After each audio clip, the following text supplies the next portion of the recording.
Bonjour à tous, merci de la confiance. Vous savez la première chaîne YouTube à travers les mondes télé, Chango. Vous en essayez mingi, vous avez Nabino, entretien et allélo, tu es ambi pour Nabino. Partin n'a pas perdu les élections, il a gagné les élections. Boye bisa bango bati kapeli seki. Congolais asi à la mouki. La mouka a ça la kaba réflexion il y a bien pour na mboka oyo. FCC na la mouka ba ebani bien. Manque à confiance ils a déjà.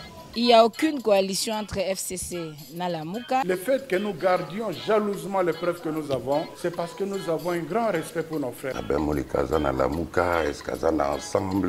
Union sacrée. Le blocage au niveau de la CENI a un nom. Il s'appelle Monsieur Félix Tshilombo.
Nous devons parler juste de la rupture de relations avec le Rwanda, ce pays sanguinaire qui sème la désolation à l'est de notre pays. Nous marchons premièrement pour montrer notre désapprobation à ce qui se passe dans la partie est de notre pays. Comme vous le savez, depuis plus d'une décennie, la République démocratique du Congo, notre pays, fait l'objet de l'agression de forces négatives qui sont soutenues par le Rwanda. Et aujourd'hui, nous nous sommes décidés de sortir pour marquer justement cette colère, mais surtout montrer notre soutien, notre accompagnement aux forces armées de la République démocratique du Congo qui abattent un grand travail dans la partie est de ce pays et exiger à ce que les moyens soient mis à leur disposition pour mettre un terme, pour finir cette guerre de la partie est de notre pays.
koinvite oyo nyonso tu akoki koya awa na molimo ya kosala désordre.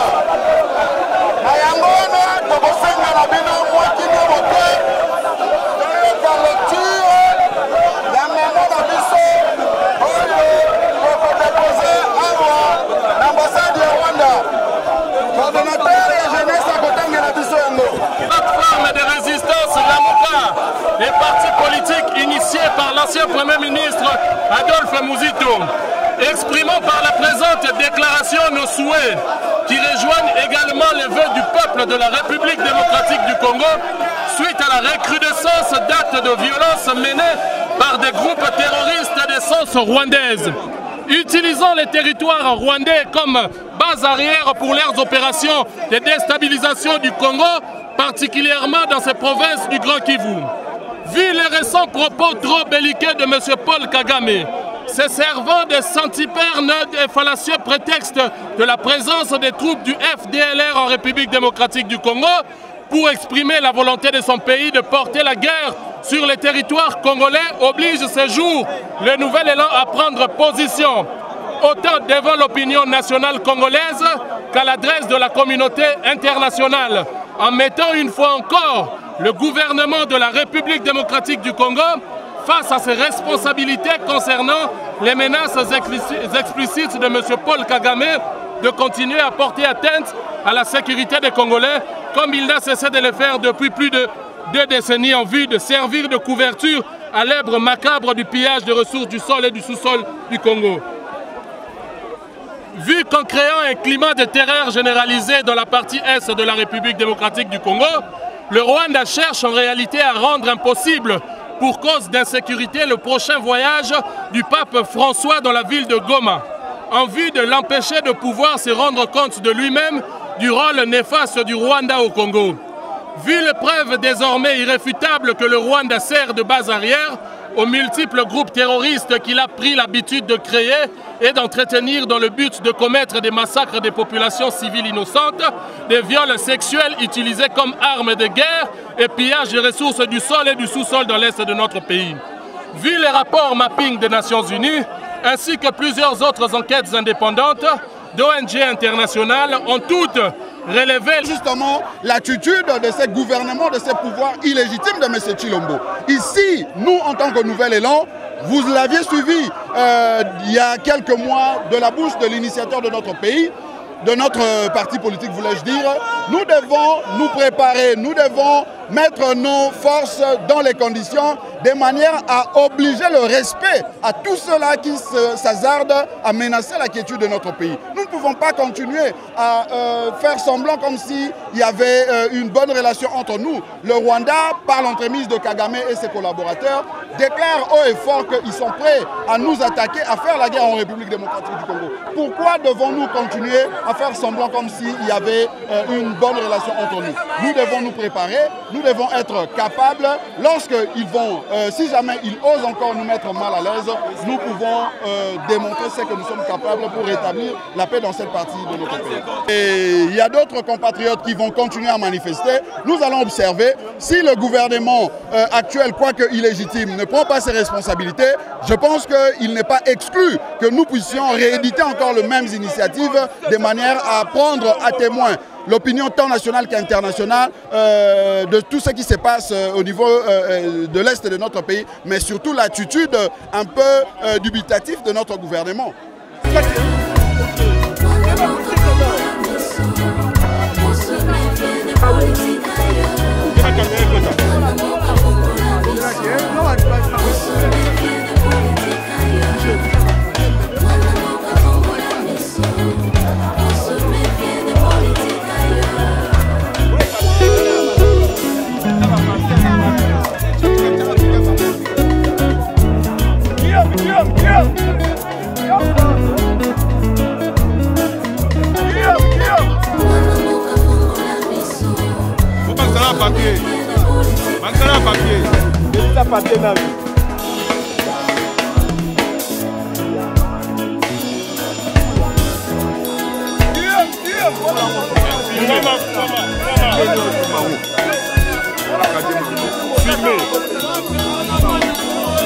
Yeah.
Nous sommes venus essentiellement manifester notre désapprobation à ce que le Rwanda continue à agresser continuellement le Congo.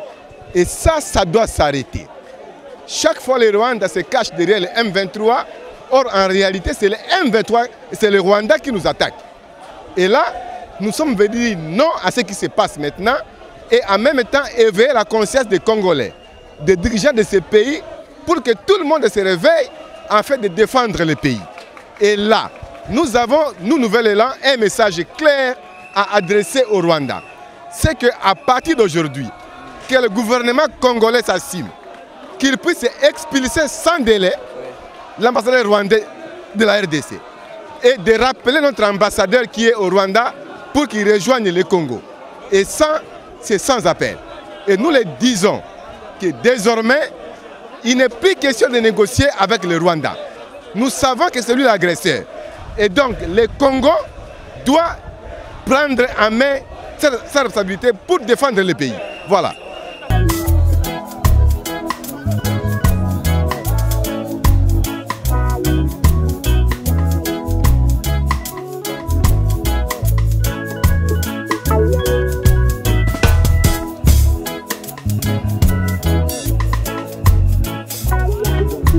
Tamboli biso ebele ba mama ya Adolphe Muzito toye awa toya kosa déclaration na Rwanda na ambassade ya Rwanda ba Rwanda bazo menacer biso mingi tolembi tokomi na suka ba Rwanda bazonga epai na bango Congo etikala pe ya ba Congolais trop c'est trop bas bomi biso mingi banda babanda tokufi ebele tosuki tokomi na suka na moma oyo tolingi tokabwana na bango libela na ba oyo baza awa bazonga libela epai na bango tomona Rwanda moko te na kati ya mboka oyo Nzambe asalaki ya munene akaboni batu na batu na esika na bango biso tozo souffrir pona nini tolingi lisusu te souffrance bandeko na biso kokata bango bamama basexe kokata nzoto ya mwasi ekomi eloko pamba na Rwandais mpona nini nyonso bakongole bazosouffrir depuis tobandaki na lelo makambo yango ezosila te tolobi mokolo ya lelo suka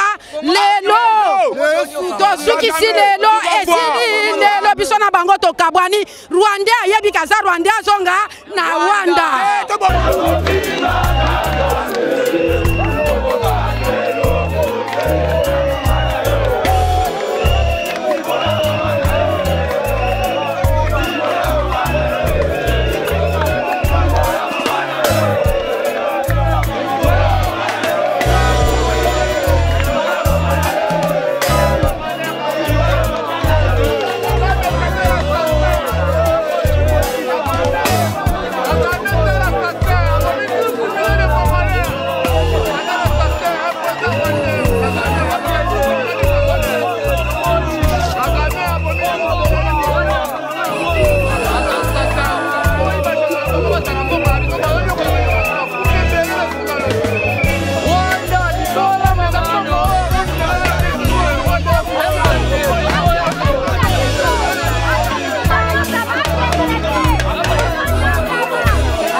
makasi mpona bandeko na biso bazokufa baimage ezoleka ezolelisa ngai makasi nazaki na ndako naoki pasi namoni nde bazokata ndeko ya mwasi eloko nini tozosala peuple congolais asali nini po mérite pasi oyo nazosenga tozala moto moko tosimbana na maboko totelema po tobundela mboka na biso bamama batata oyo nyonso azoyoka mawa mpo na mboka oyo alingi mboka kende liboso totika koswana totika bitumba tokende nde kobunda na bandeko na biso oyo bazobundisa biso bazope lisusu bandeko na biso te oyo aluki biso bitumba za ndeko na biso te totelema tosangana lokola moto moko tokende koafronte mpe bango bamoneli biso mingi tokufi mingi esengeli totelema ntango akoswana esi eleki esi esili tosimbana na maboko tokende bandeko na ngai bazokata bandeko na biso bazoboma bango baimage atongo lelo esalinga somo yango natelemi na ye na esika oyo tosimbana lokola moto moko napesi oyo nyonso atelemi na esika oyo mbote ebele mpe courage totelema biso nyonso tokende na liboso voilà un peu merci na bino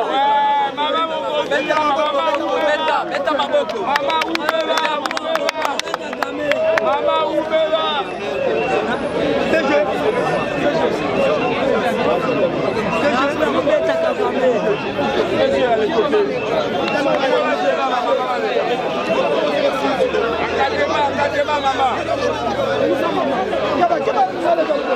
Allez, touchez une Kebabouna.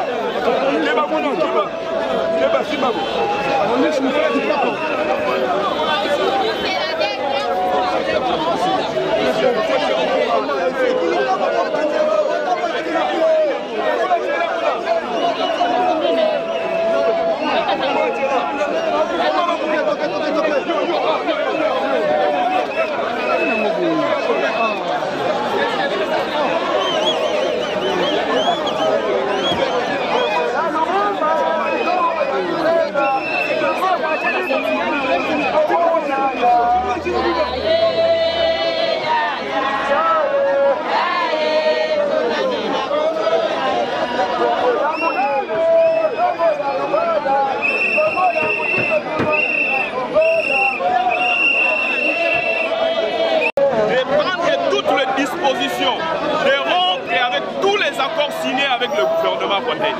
Et de trois, nous sommes nouvelles là, comme force politique. Nous sommes là pour soutenir les FARDC. Nous sommes là pour soutenir les FARDC, étant donné que l'armée est apolitique. Donc voilà les raisons qui nous poussent et nous sommes là. Donc, l'armée Nabiso est infiltrée. L'armée Nabiso est infiltrée. Et au bien histoire, il y a Mboka, il y a agressé bandit, il y a de cela 20 ans passés. Et aujourd'hui, nous avons dit trop, c'est trop, nous en avons assez. Nous devons nous lever comme un peuple. Parce que le pays est menacé. On ne peut pas assister comme si nous étions des femmes dans ce pays. Et la communauté internationale, et la communauté régionale, il y a une complicité.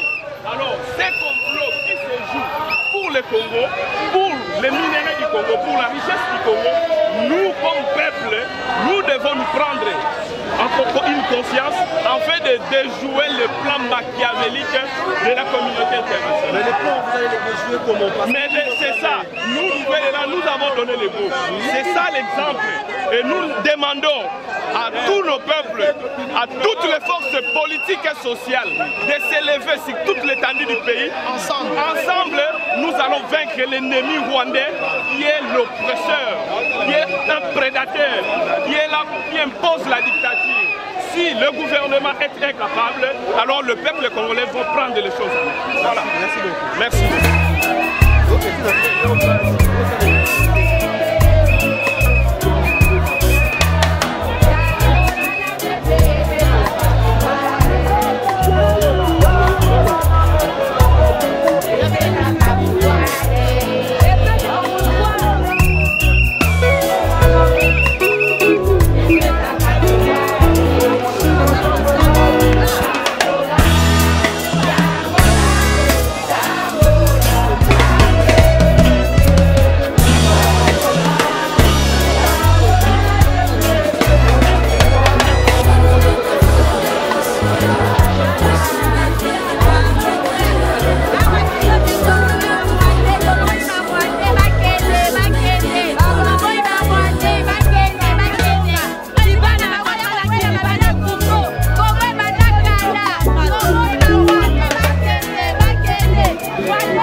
basali musala mabe na moko bazwi barwande bakimisi bango me basangi eza te na mboka nzambe asimbaka mboka otoloba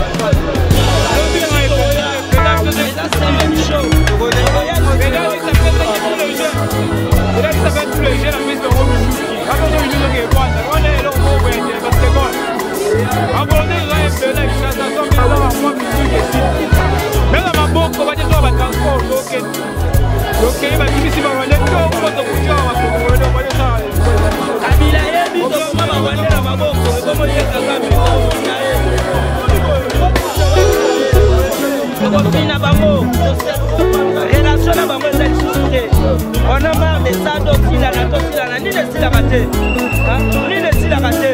même la Bible a dit Moussami, avec Katayamo, donc quand il est là, ce n'est pas possible. J'avais quoi qu'il est, la moine Kassina, la ministre, Wana. Milongi na bango eza moi ndenge moko ministre, moi-même ministre na biso. Na monye ndiye Kagame, quoi qu'il est là. Ya mwana on a un message. Et comment?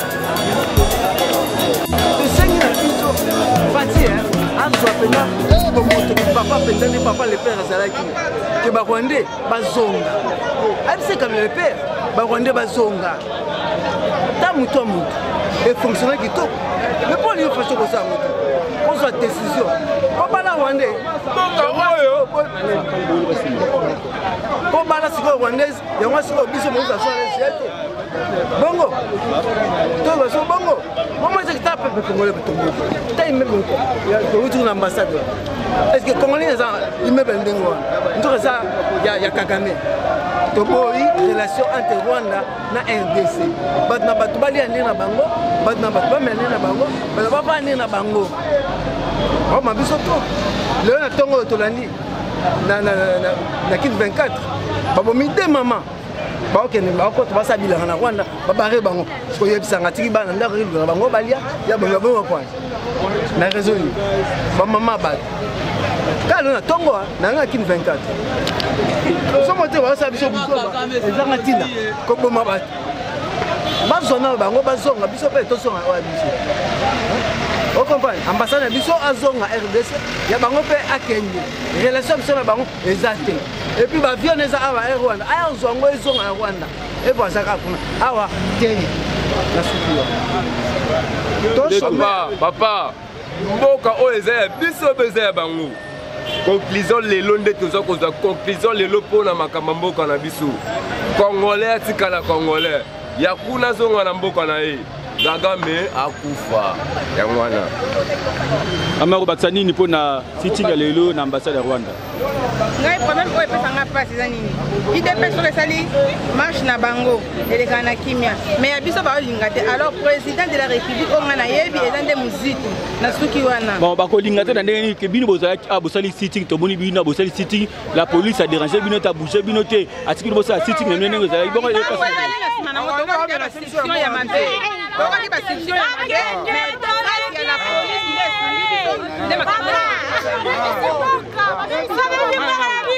Papa, oyo eza mboka na biso Congo, wana eza mboka moke Barwandais batumisa biso na mboka na biso.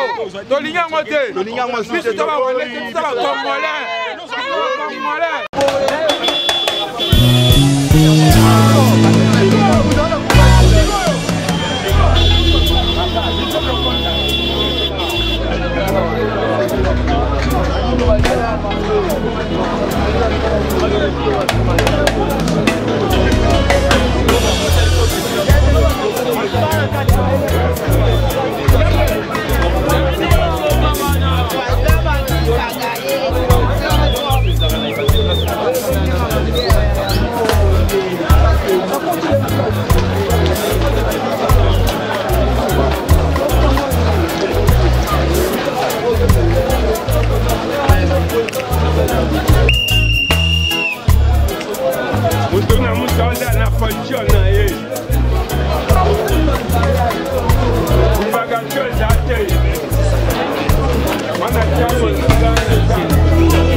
Il y a liboso ezali rupture, il y a relation diplomatique entre Mboka na biso na Rwanda. Abuo, tozali sous na relation mon côté na Rwanda.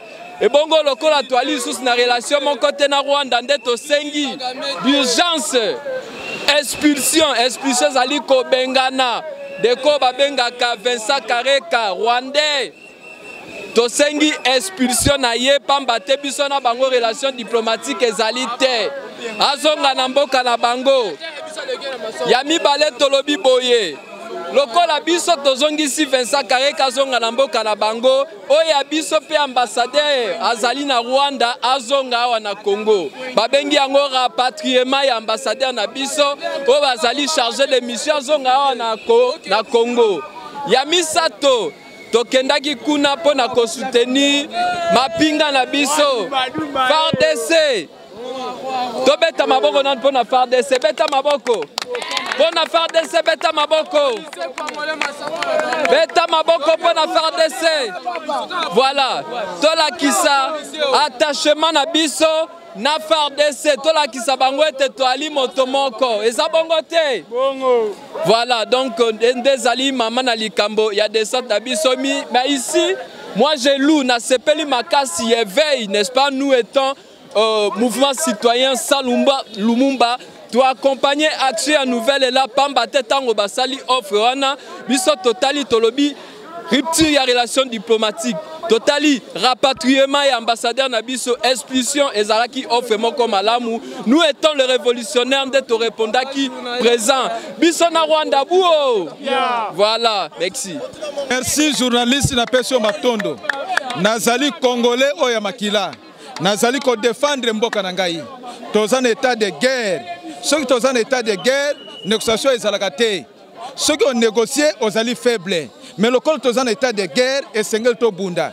ndenge mokonzi na biso Adolphe Muzito alobaki et sengel to bunda na Rwanda biso tozali mboka munene pe tozali na population ebele bama pinga na biso bazali capable ya ko bunda na Rwanda pe to longa yango siko biso to négocier na bango na ndenge nini po ba Rwandais babomaka ba mama na biso ba Rwandais babomaka peuple congolais lokola biso ba jeune Congolais to telemi et sengel to bundana Rwanda pe to longa yango to lobi boye soki États-Unis azali na sima ya Rwanda États-Unis ayeba bien que puissance na ye esengeli esila pour lelo yo États-Unis azomona ke ya azali grande puissance mais grande puissance ezali États-Unis te mutabanda ki yango yepe akokweya force mususu ekobima po ekoma grande puissance ayeba malamu ke biso pe ndenge biso tozana mboka ya munene tozana richesse petant grande puissance mususu ekobotama États-Unis wana akokweya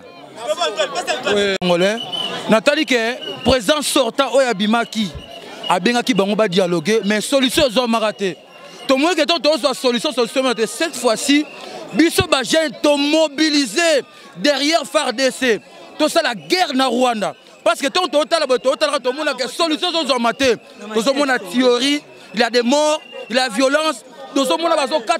Cette fois-ci, tu dis que non, pas jusque-là. Pas jusque-là, pas jusque-là.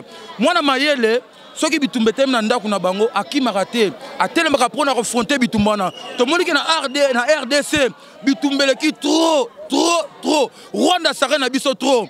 Cette fois-ci, celui qui avait la paix prépare la guerre. Biso jeune tozo préparer guerre na Rwanda. To ki maye souté. Toza derrière FARDC, tozo la tabate, tozo simba arme, to affronter Rwanda. Wana ngolo bara yango wana. Ah, est-ce que Kagame alongwa kuna? Oyebite même na mibeko ya l'État. La loi nous dit ça c'est une infraction, violation de la limite d'abord. Au déborder limite ya bato. Yo longwa oya okutanga obunda na ngayawa. Non, mais nous allons faire la guerre avec Rwanda. Bisoto la guerre na bango. Ou Kagame linga loba ete to luka ici comme sous terrain net to que ça la combat entre Rwanda et RDC. Tozana armene ja biso lelo toke wapi toke na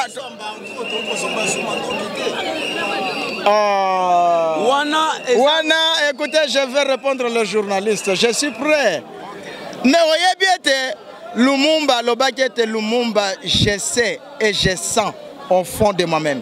Tôt ou tard, mon peuple se débarrassera de tous ses ennemis, intérieurs et extérieurs, mais qu'il se lèvera un seul homme pour dire non au capitalisme dégradant et honteux. Mais maintenant, oyebi na minduki, na peuple, na bazala ebele. Et ça peuple ndi azala kami. Oyebi obomi masasi aussi là. À un moment donné, peuple ndi a récupérer minduki na bino pe abomi bino. Donc biso soki Rwanda linga la guerre na biso a luka terrain neutre. Mais objectif na biso lelo nde toza boyena no nouvelle là parce que bino ba journaliste bozala ba songi ba songer to benga bino. Il a fallu tout un objectif, manifestation ya lelo, sitting ya lelo, liboso ya Rwanda, ambassade ya Rwanda, ezalaki nini? Ezalaki ete, biso to boy ba Rwanda na mboka na biso. Pourquoi ba Rwanda bazo mena se biso ba Congolais. Baza ba voisin. Congo Brazza, eza baza ba voisin. Toke na Angola, João Lourenço, je te compromettar bondi ya botard, je te faire toute la situation qui t'a passé dans notre pays. Au moins, mais tous allons avoir conflit. Quand il y a un problème, il faut qu'on vende dans ces bolsololi. Mais tout le monde à Rwanda, ils ont coincé biso, ils ont menacé Congo. Mobutu n'a pas sa raison. N'importe qui Mobutu à Lobaka, même s'il faut signer les accords avec les diables, Mobutu n'a pas prêt.